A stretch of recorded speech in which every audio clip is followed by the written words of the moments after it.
Salut à vous, chers auditeurs, bienvenue dans l'émission Coup de tête, l'émission Rock and Foot qui analyse et décortique l'actualité des Verts. 8e journée de championnat de Ligue 1 McDonald's. Saint-Etienne recevait les Artois, les nordistes, Lens et défaite des Verts 2-0 dans l'antre de Geoffroy Guichard. Alors que notre région a connu ces derniers jours un épisode pluvieux sans précédent avec d'énormes dégâts, et ouais, il y a des terrains de foot qui ont été inondés. En c'est secondaire, mais c'est important. Eh oui, mais bon, lui, il n'y a jamais cru. Il est insubmersible et il s'est rendu à Geoffroy Guichard dans la précipitation pour la première fois depuis 2 ans et a assisté au débordement des sangs et or ce samedi, à une marée de supporters lensois, à une défense submergée, inondée des flots artois. C'est bien sûr Olivier. Salut à toi, Olivier. Exact, Marco. Je n'avais pas pensé, mais c'est vrai qu'on a pris des vagues. La défense stéphanoise a pris des vagues. Voilà, on salue Eric qui est absent pour cette émission qu'on retrouvera bien sûr dans les prochaines émissions. Il fait son petit tour de France, il me semble. On lui fait un coucou. Donc on va revenir dans cette émission longuement sur... longuement. On va faire le résumé et on va analyser cette défaite à domicile, une de plus face à ces Lensois. On passera à des morceaux musicaux. Une page altiligérienne assez fournie, une page agenda, et on clôturera l'émission avec les coups de cœur ainsi que les coups de tête, évidemment. Et on commence avec le match du week-end, le match de la semaine. Vous écoutez l'émission Coup de tête. Tout de suite, le match de la semaine. Et voici l'équipe préparée par Olivier Dalloglio avec 2 changements par rapport à la victoire face à Auxerre. Dans les cages, l'Arseneur, en charnière centrale, Nadé, accompagné par Abdelhamid. Et c'est le premier changement par rapport au dernier match. Latéral droit, Apia. Latéral gauche, Petro. Au milieu, Ekwa, accompagné par Mouefek et Amougou.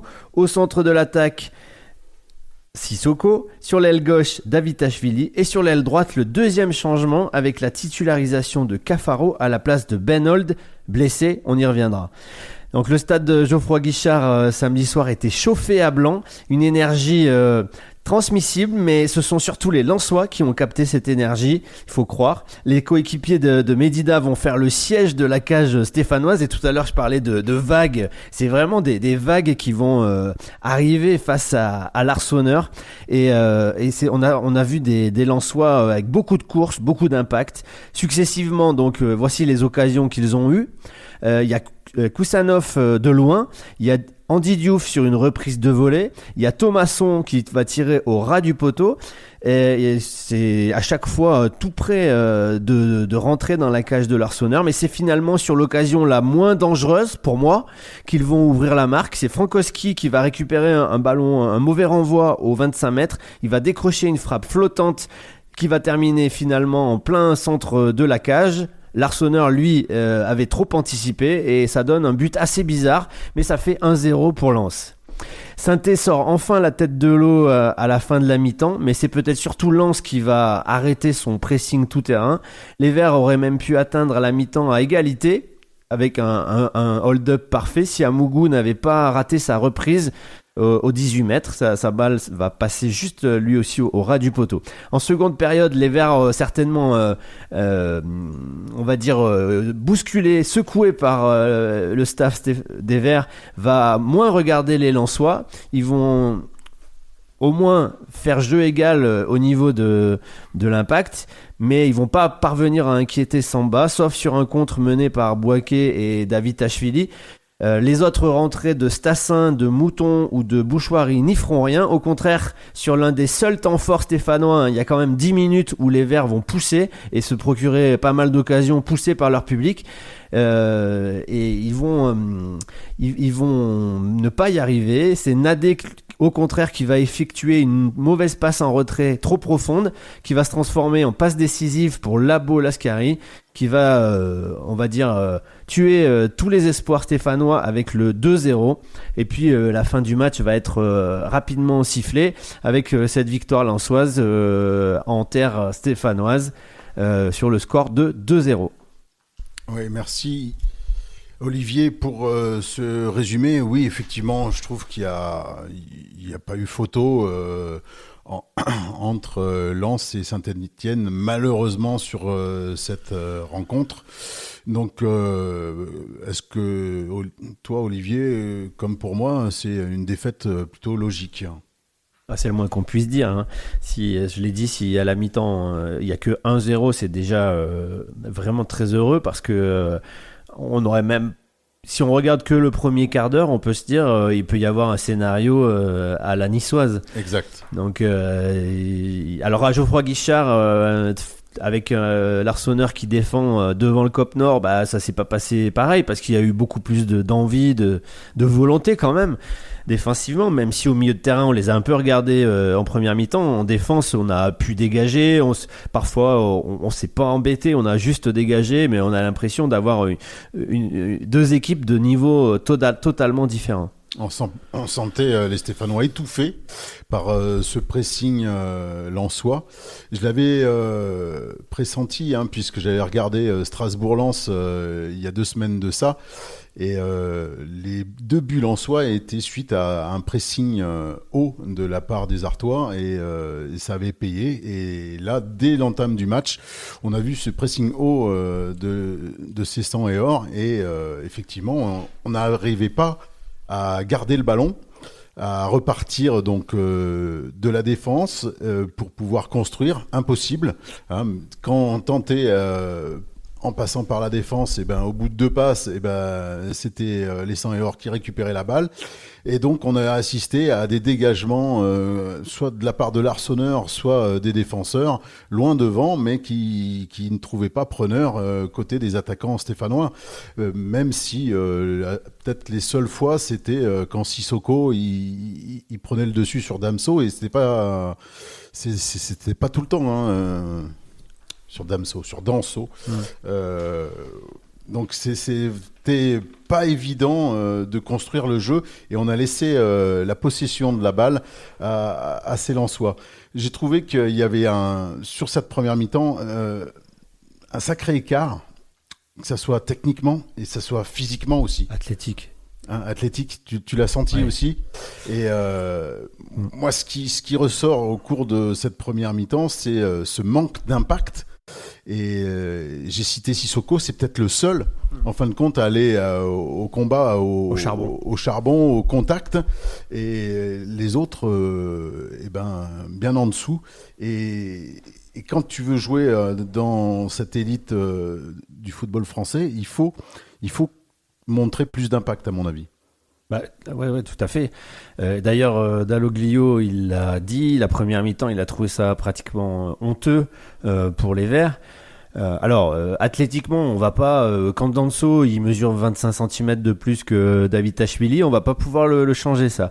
Par contre, ce qu'il a regretté, c'est qu'on court à côté des Lensois et qu'on ne l'aurait pas rentré dedans, dans le bon sens du terme, bien sûr.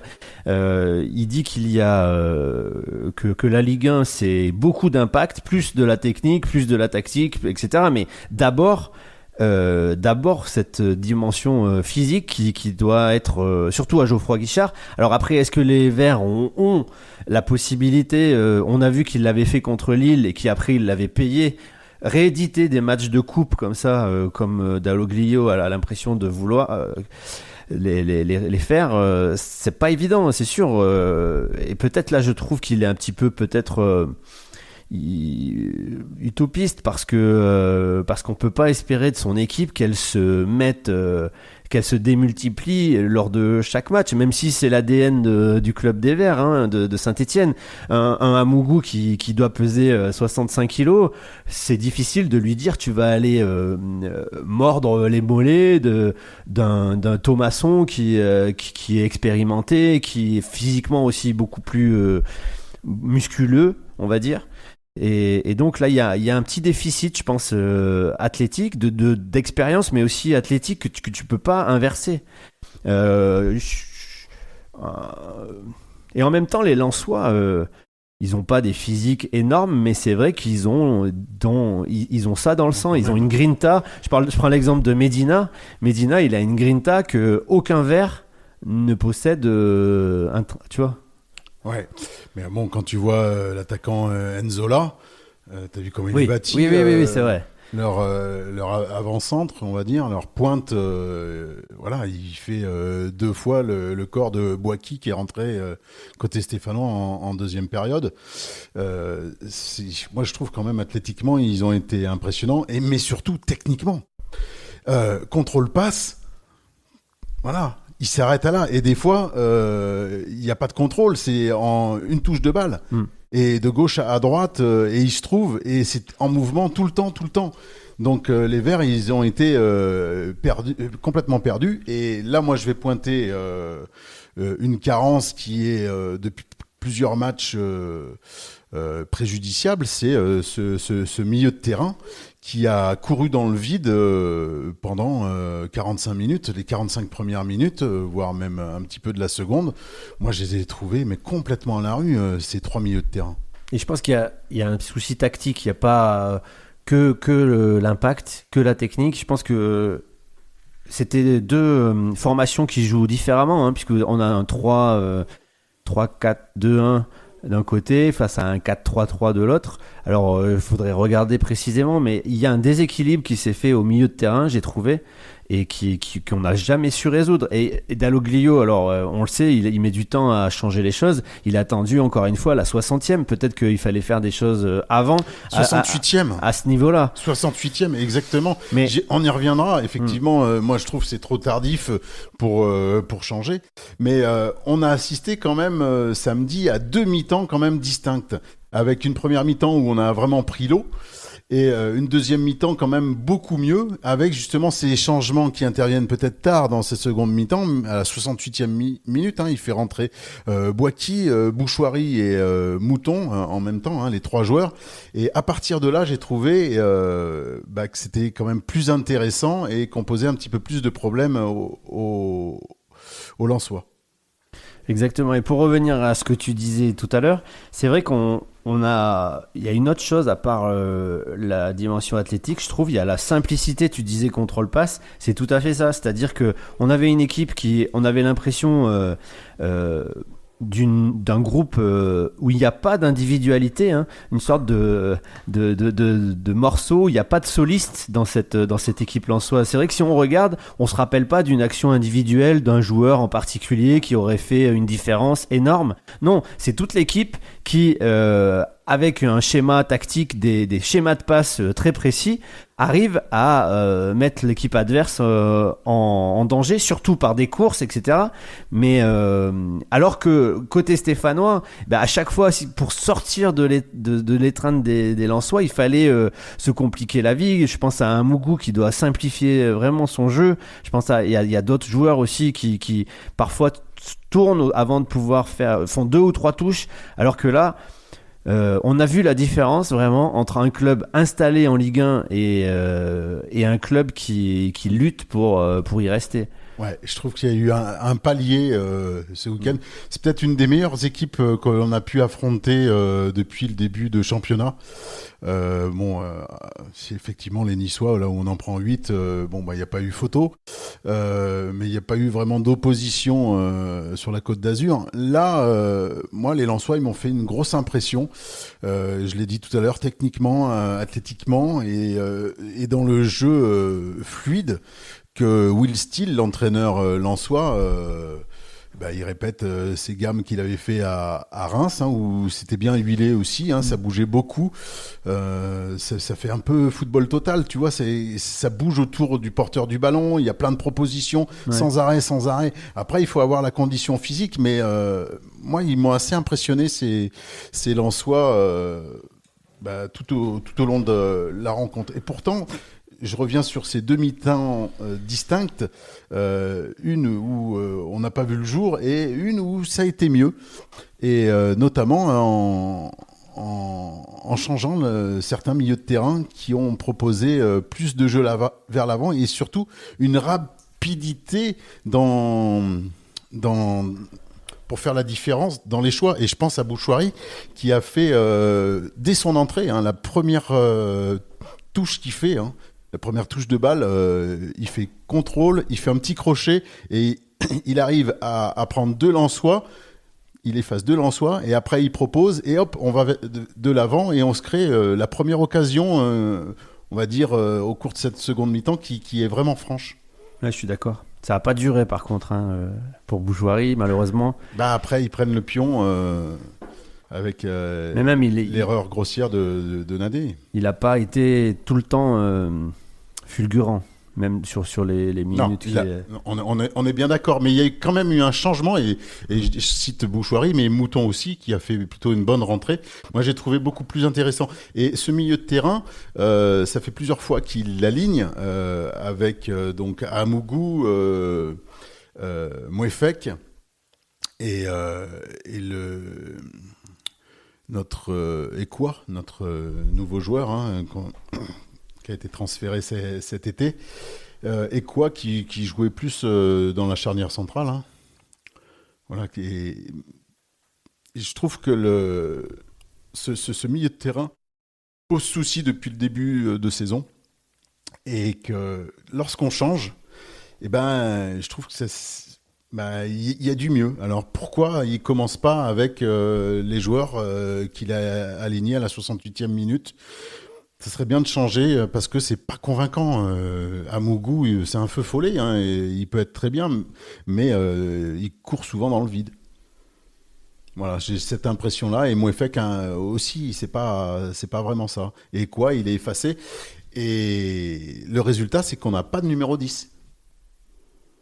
Et en première mi-temps, là où il y avait ces vagues lensoises et qu'on essayait rapidement de se dégager, tu voyais que il manquait un numéro 10, c'est-à-dire un joueur, un milieu juste avant plus créateur.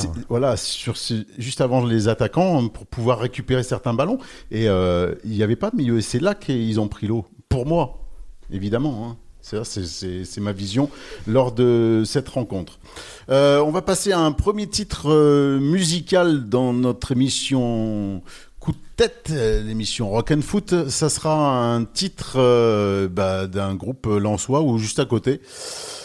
On revient dans les années 80 avec le groupe Excès Nocturne. C'est de la cold wave. Et je vais faire une reprise de volée, une reprise de volée de ce groupe qui reprend du Joy Division avec le titre Cérémonie, Excès Nocturne.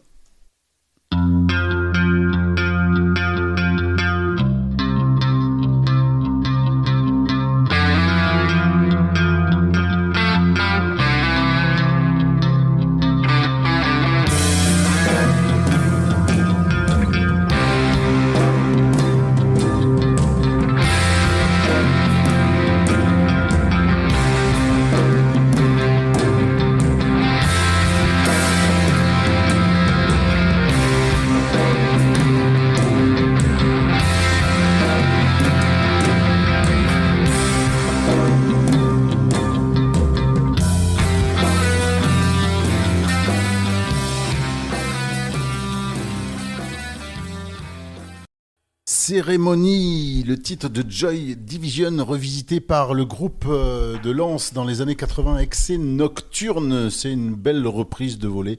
Fallait que je vous la partage. Au match retour, je vous passerai un titre du même groupe, mais de leur propre composition. Ça nourrissait la cold wave des années 80, alors un petit peu méconnue et loin des radios, mais ça vaut le coup avec cette voix de cette chanteuse qui est décédée il y a quelques années.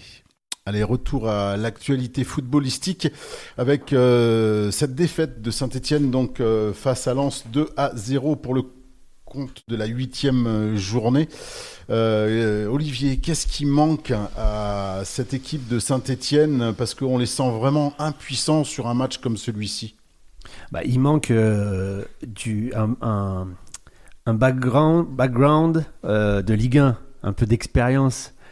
Si tu prends les joueurs stéphanois, il y a très peu de joueurs qui ont fait des matchs de Ligue 1. Alors si, il y en a un, mais il a 37 ans et voilà, Il faut que. Et il s'est fait siffler. Et il s'est fait siffler. Non, mais.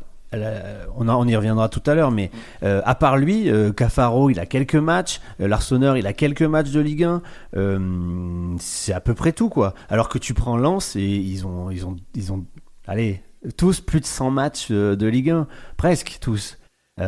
Tu les prends un par un, Thomasson, à part les jeunes Koussanov là, qui vient d'intégrer l'équipe, mais dans chaque ligne, la majeure partie des joueurs ont plus de 100 matchs de Ligue 1. Brice Samba, il a 100 matchs, voire plus. Donc pour moi, ce qui manque, c'est ça. Et on y reviendra, c'est donc de ne pas avoir pris un joueur par ligne opérationnel, qui n'a pas 37 ans, et qui a cette expérience. Un Thomasson, un Gradit, devant un Sotoka, ça c'est des joueurs de Ligue 1. Ouais, je suis assez d'accord. Et avant le match, quand on annonce en fin de compte les différents joueurs, le 11 de départ stéphanois, et je me suis dit, aïe, c'est quand même juste haut. C'est juste sur les latéraux. Petro, voilà, il est ce qu'il est, mais est-ce qu'il a vraiment le niveau de la Ligue 1 Alors défensivement, moi je dirais pourquoi pas, mais il apporte rien offensivement, contrairement aux latéraux lensois, tu vois. Mais ces deux là, je dis Petro, mais Apia qui a fait plutôt moi je trouvais qu'il était pas trop mal, Apia, sur cette rencontre, mais il a bu l'eau aussi au long de la rencontre. Il a bu la tasse, mais c'est quand même juste pour affronter une équipe du haut de tableau comme Lens ce samedi. Hein. Moi, j'ai trouvé ça juste. Et puis, oui, on peut en citer d'autres. Amougou, voilà, personne ne le connaissait. Il fait partie donc du staff stéphanois. Cafaro, il avait joué quelques minutes à Reims. Quelques matchs. Davitashvili, il vient de Bordeaux. Donc, c'est sûr que là-dessus, je te rejoins. Et puis, je rejoins, il y a Nadé aussi, Mouefek, qui font partie de Saint-Etienne, donc qui viennent de Ligue 2 et qui ont peu joué en Ligue 1 il y a 2-3 ans, quoi. Donc effectivement, ça fait un peu juste pour faire une belle opposition face à des Lensois qui ont plus d'expérience. Ça, on est bien d'accord. Moi, j'essaie de répondre à ma question. Qu'est-ce qui manque ? Moi, c'est ce milieu de terrain qui me pose souci, que j'aimerais voir d'autres joueurs et pourquoi pas changer. Et tu vois, Mouton, moi, c'est la deuxième fois qu'il me fait une belle impression. Ouais. Ça pourrait être pas mal qu'il soit titularisé dès le départ. Voilà, alors je comprends qu'on est toujours en apprentissage, je comprends qu'on manque d'impact peut-être comme samedi, hein. On peut corriger ce genre de choses, il faut mettre de l'impact parce que c'est des matchs de coupe qu'il faut chaque samedi, hein, parce que nous ce qu'on vit c'est le maintien, hein. Mais techniquement on a des joueurs qui sont insuffisants, c'est aussi simple que ça. Et quand tu vois Bouchoirie techniquement il est un petit peu au-dessus du lot et qui joue pas ou qui rentre tard, ça me perturbe un petit peu, quoi. Alors, on n'a pas 36, hein, mais voilà. Après, la rentrée de Boiky, il a fait des choses intéressantes, hein. Moi, je le connais pas, ce joueur. Il s'est créé une occasion et on a failli revenir, justement, égaliser, là, face à une belle frappe que Samba... Le seul tir cadré du match. Le Samba qui repousse et Stassin était pas loin, mais bon, voilà, c'est bien dommage. Voilà. On passe au verre à moitié plein. Ouais, verre à moitié Justement, plein. Justement, c'était ce que tu disais. Vide. Alors, est-ce que Boaké, tu le mets dans les verres à moitié plein ? Il a fait une belle rentrée, donc oui. Oui. Et moi, je vais peut-être surprendre, mais Apia, je l'ai trouvé plutôt correct lors de cette rencontre, même s'il n'a pas tout réussi, loin de là, mais je le mettrais dans les verres à moitié plein. Et Sissoko qui fait ce qu'il a à faire et il était un petit peu esselé. Et voilà mes deux joueurs. Il n'y en a pas beaucoup dans le verre à moitié plein. Moi, je mettrais Davitashvili parce qu'on a vu que c'était le seul. Alors, il n'a pas eu la même réussite. Il était assez surveillé. Ce jour, les Lensois se méfiaient certainement de lui, mais on a vu quand même que c'est le seul qui avait les jambes et la vitesse pour venir perturber cette défense hyper aguerrie des Lensois. Donc je mettrais uniquement notre Géorgien Davitashvili dans les verres à moitié pleins. Par contre, dans les verres à moitié vides, allons-y. Mais faut pas qu'on soit dans la culture du résultat, c'est-à-dire qu'un week-end c'est des héros et puis le week-end suivant c'est des zéros. Mais quand même, il y a des joueurs qui ont accusé le coup, où on a bien vu la différence de niveau quand même. Hein. C'est-à-dire pour moi, contrairement à ce que tu dis, je trouve que les deux latéraux par rapport aux deux pistons lensois, on a énormément souffert de la différence. Et puis je mettrais l'Arseneur parce que s'il faut parler du but, il avait sorti vachement d'arrêt. En première mi-temps, il fait un super début de match. Mais cette balle-là, elle a beau être un peu flottante, il anticipe beaucoup trop. Je sais pas pourquoi. Ça lui avait réussi sur Après, souvent, il vient dégager avec le pied quand la balle est centrale. Il arrive à dégager avec le pied. Mais là, ça donne une image c'est un but casquette, quoi. Parce que la frappe, elle est pas hyper puissante et elle vient. Elle est flottante. Elle est flottante, voilà. Donc je le mets dans les verres à moitié vides avec les deux latéraux, notre ami. Et Nadé, je l'épargne parce que. Il avait fait vraiment un super match et bon, on sait que c'est vraiment dommage, ça s'excuse. Bon, moi, la moitié vide, ça sera le trio du milieu de terrain. Ekwa, Amougou et Mouefek, qui pour moi ont été trop transparents lors de cette rencontre et qui ont facilité les attaques incessantes lensoises. Et quoi, je comprends pas où il doit être placé. Alors, il est souvent, franchement, proche de la charnière centrale. Hein. Et c'est lui qui est en retrait avec Nadé. Il essaye de le trouver, mais il n'arrive pas à revenir. Il est mort à ce moment-là du match. Mort, ouais. Et non, les trois là. Okay. Voilà pour mes verres à moitié vides. Alors, il y a deux sujets sur lesquels je voulais qu'on revienne. C'est d'abord la question, le dossier, on va dire Abdelhamid, puisque Dalloglio, en conférence d'après-match, c'est pour la première fois peut-être, s'est vraiment énervé en disant qu'il ne comprenait pas les sifflets, qu'il ne comprenait pas que des supporters portant une écharpe du club sifflent l'un de leurs joueurs. Et surtout, il disait que Abdelhamid n'avait pas raté son match, avait fait plutôt un bon match. Alors, je voulais savoir ce que tu en pensais. Moi, j'ai un avis plutôt tranché sur la question. Je trouve que je comprends les sifflets, donc je vais essayer de les expliquer. Est-ce que toi, tu comprends les sifflets, Marco ? Non, non, pas sur... non, je comprends pas siffler un joueur stéphanois. Moi, ça m'est arrivé une seule fois et je l'ai déjà dit à l'antenne. Hein, c'est juste Laurent Blanc, c'est le seul joueur que j'ai sifflé portant le maillot vert et j'ai pas réitéré, donc ça date. Mais non, je ne siffle pas les joueurs stéphanois, c'est par principe, je sais pas, voilà, effectivement, je fais plus que les supporter. Abdelhamid, sur la rencontre, voilà, il n'est pas fautif, on va dire. Par contre, il est sifflé, peut-être explique le choix, en fin de compte, de Dalloglio, de l'avoir choisi, parce que sur lui, il y a la défaite à Nice. Oui, sûrement. Alors ça, j'ai compris pourquoi il l'avait titularisé, parce qu'il n'est pas parti avec le Maroc cette fois-ci. Ouais. Il y a la défaite resté, à Monaco, il y a la défaite face au Havre, où il est fautif. Voilà. Là, oui. Donc Abdelhamid, voilà, il paye. Mais sur cette rencontre-là, non, t'as pas à le siffler. Après, c'est vrai qu'il n'a pas fait d'erreur visible, notoire, mais par contre, il n'a pas non plus... Alors j'ai ces statistiques, on peut en dire c'est pas une assurance quand... non, il vient au contact, mais c'est pas lui qui va... faire bouger les choses dans le sens de l'AS Saint-Etienne. Je vais vous dire ces statistiques, chers auditeurs. Mais vous quand allez il pouvoir va juger. Donc Abdelhamid sur ce match, c'est 6 dégagements, 1 tir bloqué, 2 interceptions, 5 tacles, 80% de passes réussies, 9 duels gagnés sur 13, donc ce qui est plutôt honorable, mais il y a quand même... il s'est fait dribbler une fois, il a eu 6 pertes de balles et il a fait une faute. Mais c'est plutôt avantageux. Bon, il a eu 4 sur l'équipe comme note, mais ça veut pas dire grand-chose. Non, mais il paye son passif exactement. du début de saison. Exactement. Et donc, ce que je disais tout à l'heure, c'est qu'on a compris.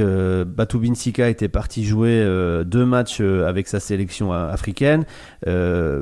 Abdelhamid, lui, alors je sais pas si c'est le club qui a insisté pour qu'il reste, mais peut-être ça faisait partie du deal. C'est-à-dire tu restes à Saint-Etienne, tu vas pas jouer avec le Maroc et tu retrouves ta place de titulaire. Parce que c'est vrai que si on en avait parlé, il était parti jouer au Lesotho, pratiquement en Afrique du Sud, en l'espace d'une semaine pour revenir, rejouer 2 jours après. C'était un petit peu, pour ses 37 ans, c'était un peu difficile. Et donc voilà, après il y a la défaite, il y a, je pense que oui, les Verts, enfin je comprends les supporters stéphanois, parce que pour moi c'est pas le joueur qui est sifflé. Pour moi, derrière le joueur qui est sifflé, c'est la naïveté des dirigeants, d'avoir cru que en recrutant des prospects, hein, et en recrutant juste un gars d'expérience de 37 ans, on allait pouvoir rivaliser dans cette Ligue 1. Et je trouve que c'est de la naïveté. C'est pas une ligue fermée comme aux États-Unis. Il y a des descentes. Et en fait, ça expose le club et l'équipe et les autres joueurs, dont Abdelhamid, à énormément de déconvenues. Ça les expose. Franchement, moi, on l'a dit tout à l'heure, le premier quart d'heure, t'as l'impression que tu peux en prendre à nouveau 5 ou 6. Et si à chaque match, on a cette impression-là, les joueurs aussi doivent avoir cette impression-là. Et donc, la naïveté des dirigeants d'avoir fait un recrutement comme celui-ci, pour moi, c'est ça je trouve que les supporters, ils ont raison de siffler. Alors, c'est difficile de siffler parce qu'on ne sait pas qui c'est qui a fait les choix. Donc, c'est dilué. Le choix de recrutement, il est dilué. Par contre, ça, c'est Dalloglio qui allait le chercher. Abdelhamid. Oui, mais les autres, tu vois, les autres, c'est pas Dalloglio, mais oui, Dalloglio, je pense qu'il aurait voulu d'autres joueurs et on lui a accordé que ce joueur-là. Donc il le défend, ça, il n'y a pas de souci, il a raison, et là, c'est vrai qu'il a été plutôt bien, mais je pense qu'on a un point charnière avec cet entraîneur parce que s'il le remet à Angers, pour moi, il met en danger, il se met en danger lui, il met en danger l'équipe, et tu vois, ça montrera une espèce d'être têtu, tu vois, de s'obstiner, alors qu'il faut juste que Abdelhamid il se repose. On laisse passer quelques matchs jusqu'à la prochaine trêve internationale. Il reste à Saint-Etienne et là peut-être que ça vaudra le coup de le remettre. Mais je pense pas qu'il faut s'entêter. Et s'il s'entête à le remettre face à Angers, c'est le club qui c'est au détriment du club. Après, si tu le mets et que tu gagnes, ça peut être un bon point pour Abdelhamid. Après, retourner le public comme ça, un public qui siffle, j'ai pas vu beaucoup de joueurs qui y arrivaient. J'ai vu Neymar à Paris arriver à retourner un stade entier de siffler à applaudir. Il n'y en a pas beaucoup. Et j'ai vu... après c'est difficile. Gomis, il a jamais réussi à faire changer les gens d'avis. Et tu vois, une fois que c'est comme ça, c'est pas parce que Dalloglio il dit ça en conférence de presse que le gars il va pas, le supporter stéphanois il va pas continuer à siffler. Ils sont fous que Dalloglio, personne écoute les conférences d'après match, il y a que nous, donc il va continuer à siffler. Et ça, c'est trop tard. À moins, il y a une solution pour que les Stéphanois arrêtent de siffler, c'est que au prochain match ils marquent un but, joli but. Sur un corner, un coup franc. Pourquoi pas. Et en plus, il le faisait avec Reims, il en marquait quelques-uns. Si dans les Stéphanois, il y a souvenir, c'est Sassus qui venait de Lyon, qui avait fait une pige à Saint-Etienne. Le pauvre, il est décédé, ce joueur Sassus, mais il avait été sifflé lors des premières rencontres à Geoffroy Guichard, et on a changé vu les prestations qu'il faisait. Et puis j'ai d'autres souvenirs aussi d'autres joueurs, mais là ça me revient pas. On va passer à un deuxième groupe musical venant du pays artois. Ça sera Noiseless avec A Day to Fall.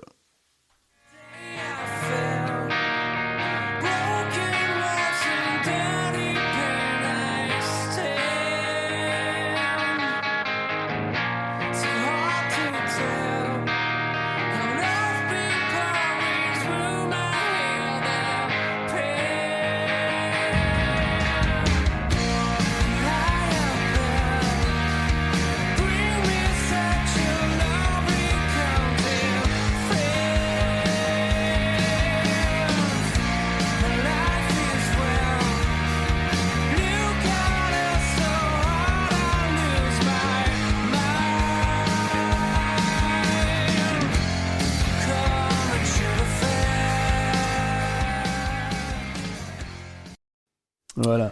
Noiseless avec le titre A Day to Fall, donc un autre groupe émanant de la région des Hauts-de-France.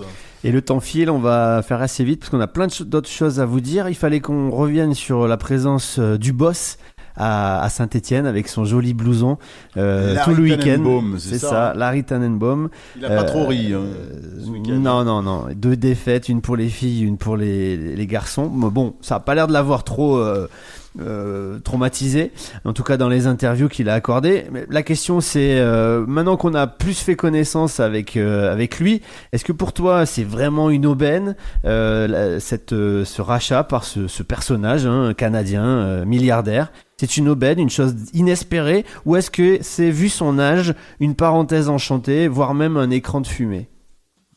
L'avenir nous le dira. Après son âge, il est ce qu'il est. Après, il y a plein de monde qui est autour de lui.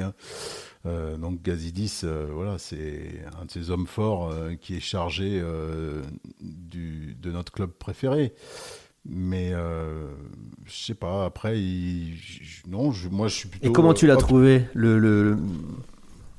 déjà, je l'ai pas vu. Je l'ai vu en photo, tout simplement. Il avait l'air content. T'as lu l'interview qu'il a accordée, l'interview, ce qu'il a dit. Ouais, quand même. j'ai lu. Alors, j'ai lu tout ça.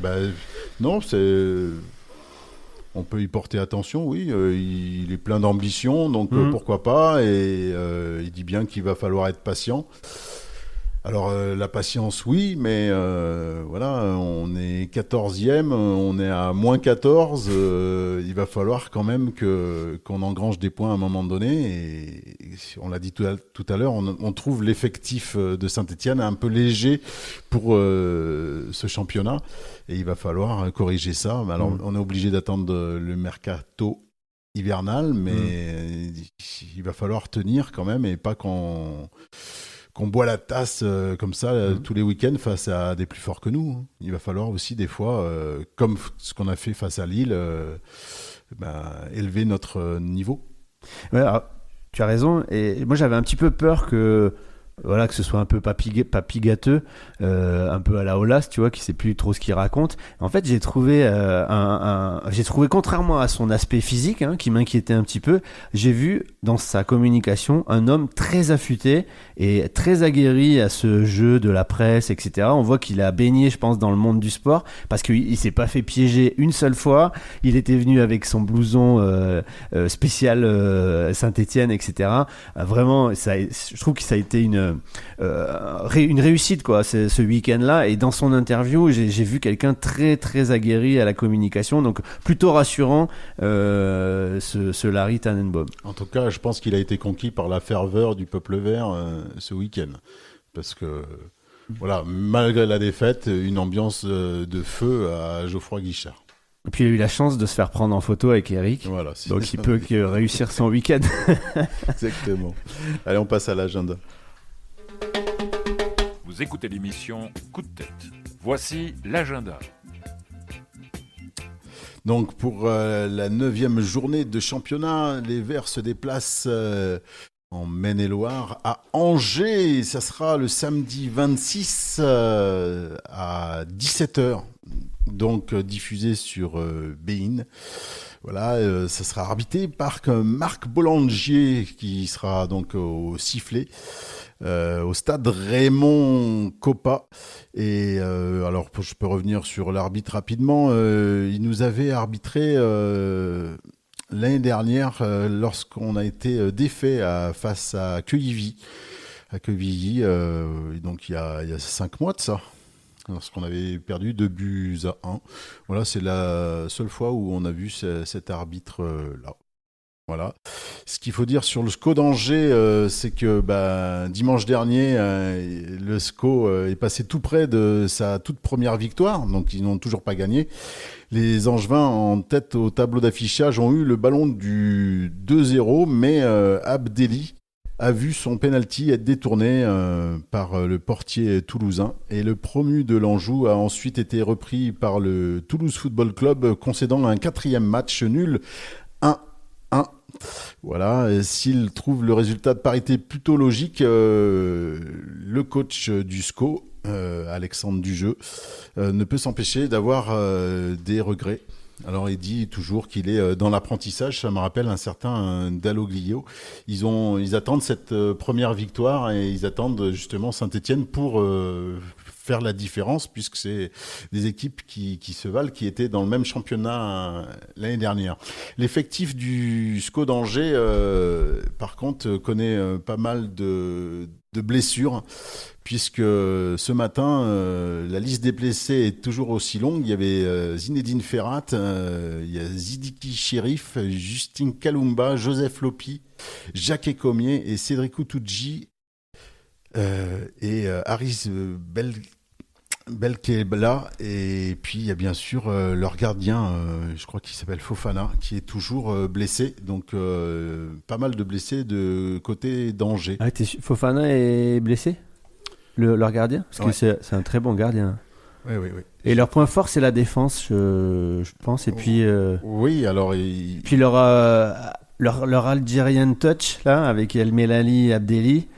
Voilà, et puis pas oublier le recrutement tardif de Bamba Dieng, hein, tu te rappelles, de Marseillais, qui avait fait un peu des étincelles, et puis ça s'était grippé, tout ça, et puis bon, voilà, faudrait pas qu'il se réveille contre les Verts, mais c'est vrai que c'est un match c'est dans notre championnat, hein, il y a le championnat A et puis le championnat B. Et ben dans ce championnat B, il va falloir accrocher tous ces matchs, et y compris à Angers. En tout cas, Eric y sera et moi également. Donc on va aller envahir la cité d'Anjou, Angers, essayer de supporter nos petits Verts parce que là c'est des matchs à 6 points, hein, comme face à Auxerre. Il faut pas passer au travers. Là, Dalloglio, faut qu'il organise tout ça pour pouvoir ramener les 3 points. Voilà pour l'agenda. On va tout de suite enchaîner avec les coups de cœur. Vous écoutez l'émission Coup de tête. Voici les coups de cœur. Alors de mon côté, on va partir en Amérique du Sud, je te le disais. Voilà, c'est comme ça. Et je vais te poser une question. Est-ce que tu connais le secret de l'équipe nationale de Bolivie qui est invaincue depuis très longtemps chez elle, quand elle joue chez elle? Le secret, c'est de monter en altitude. Exactement. Le stade, tiens-toi bien, il vient de le changer. Il était à 3000 et quelques mètres. Il est désormais à 4100 mètres, le stade où évolue cette équipe de Bolivie. Pas loin de La Paz, mais il est à 4100 mètres, le stade. Alors la FIFA voulait interdire de jouer plus de 1500 mètres d'altitude. Mais Hugo Morales, le président bolivien, était intervenu dans les plus hautes strates de l'UEFA de la FIFA, pour défendre le cas bolivien, et il a obtenu gain de cause. Et depuis que les Boliviens jouent à cette altitude, évidemment, c'est difficile pour les adversaires. Et donc, ils sont invaincus et ils vont certainement se qualifier pour la Coupe du Monde, une des rares fois de leur histoire. D'accord. C'est bien pour la Bolivie. Très bien. Quant à moi, j'ai des coups de cœur. Déjà, le match, la rencontre auquel on a assisté samedi à Geoffroy Guichard, et voilà, et dans Saint-Étienne aussi, ce public mélangé, que ce soit les Lensois et les Stéphanois qui se mélangeaient, et c'est à la fois un coup de cœur et un coup de tête parce que ça se passe super bien. C'est festif, tout le monde se mélange. Pas loin de moi, il y avait des Lensois, et puis quand on est rentré, il y avait il y avait un public lensois. Alors devant, ils voulaient qu'ils enlèvent leur écharpe sang et or. J'ai trouvé ça un peu bête, mais on se mélangeait tous, que ça soit sur le parvis, que ça soit aussi, j'étais dans le centre de Saint-Étienne, ça chantait, il y avait les Verts avec les lensois, et c'est des choses qu'on ne montre pas. Tu vois, les médias comme la télévision ne montrent pas ce genre de choses, ils montrent toujours ce qui ne va pas, et là, il devrait montrer ce genre de festivité, parce que c'est des matchs de foot où tout se passe bien, quoi. Il n'y a aucune animosité. Oui, mais c'est un cas très particulier. Mais oui, mais même si c'est particulier, il faut le montrer. Oui, il faut le montrer, je suis d'accord. Mais après, parce que si on va au bout de ça veut dire qu'il faudrait faire un championnat des villes minières. Et... Non. Tu veux dire comme il y avait, tu sais, la coupe des villes de foire, il y a très longtemps. Il faudrait faire un championnat des villes minières et ça se passerait super bien. Alors, l'autre coup de cœur, c'est la Ina Liga. Je ne sais pas si tu connais, Olivier. Alors, c'est en Slovaquie, c'est l'autre ligue. Et donc, j'ai découvert ça grâce à Arte et plus précisément Arte Regard, qui passe sur les coups de 19h.